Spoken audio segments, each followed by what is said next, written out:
तुम मेरी सीट पे आके बैठ जाओ, मैं नहीं भूलती। आ जाओ आ जाओ आ जाओ। इस बच्ची को यहाँ मेरी सीट पे लाके बैठा दें ताकि ये मेरे सामने बैठी रहे, मैं ना भूलूं। ये कौन बच्ची है पिलर के पीछे जिसने मेरी तस्वीर उठाई हुई है? हाउ स्वीट दो, हाउ स्वीट। अब अगर मैं यहाँ ना आती तो मुझे कैसे पता चलता कि यहाँ ये वाली बच्चियाँ भी हैं? How nice.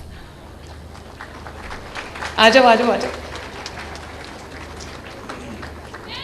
हाँ जी, आ जाओ।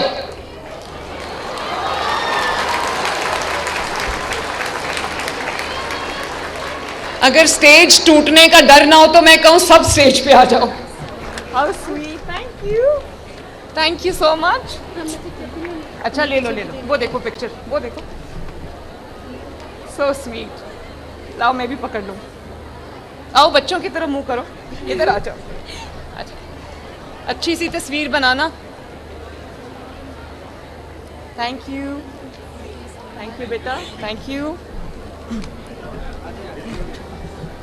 और बच्चों अभी बात कर ले फिर आ जाना, ठीक है? क्या? हाँ नहीं भूलती, तुम मेरी सीट पे आके बैठ जाओ, मैं नहीं भूलती। आ जाओ आ जाओ आ जाओ। इस बच्ची को यहाँ मेरी सीट पे लाके बैठा दें ताकि ये मेरे सामने बैठी रहे, मैं ना भूलूं।